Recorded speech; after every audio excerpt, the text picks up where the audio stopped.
Hi යාළුවනේ කොහොමද ඔයාලට ගොඩාක් ආදරෙන් පිළිගන්නවා මගේ YouTube channel එකට. ඉතින් මම අද ඔයගොල්ලන්ට අරගෙන ආවේ මේ ගොඩාක් අයට තියෙන ප්‍රශ්නයක් තමයි මේ උදරයේ එල්ලා වැටීම කියන්නේ. ඉතින් සමාජයේ ගොඩක් කාන්තාවන්ට තියෙන ප්‍රශ්නයක් තමයි මේ තමන්ගේ බඩ ඉස්සරහට එන එක. ඉතින් ඒක අඩු කරගන්න ක්‍රමයක් තමයි මම අද ඔයගොල්ලන්ට කියලා දෙන්නේ. ඉතින් අපිට මේකට මුලින්ම අවශ්‍ය වෙනවා සෙල් දිරි කොළ. ඉතින් මේ ටික මෙන්න මේ විදිහට කුඩාවට කපා ගන්න ඕන. ඊට පස්සේ අපිට අවශ්‍ය වෙනවා ඇපල් ගෙඩියක්.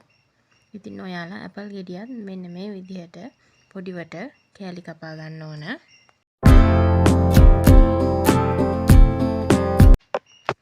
ඊට පස්සේ අපිට අවශ්‍ය වෙනවා ලෙමන්. ඒකත් මෙන්න මේ විදිහට ඔයාලා පොඩිවට කපා ගන්න.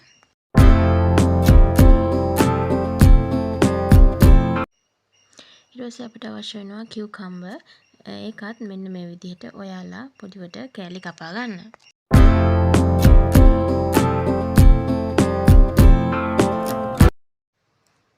ඊට පස්සේ මෙන්න මේ සේරම මේ විදිහට හොඳින් බෙන්ඩර් කරගන්න. ඉතින් මේ ජූස් එක ඕගොල්ලන්ට උදේ වරුවකට පාවිච්චි කරන්නත් පුළුවන් නැත්නම් හවස් වරුවකට පාවිච්චි කරන්නත් පුළුවන්.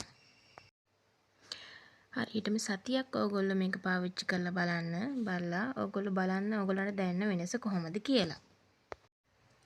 ඉතින් මේක පාවිච්චි කරලා බලන්න. ඉතින් මෙන්න මේ වගේ වෙනසක් ඕගොල්ලන්ට දැක ගන්න ලැබෙයි.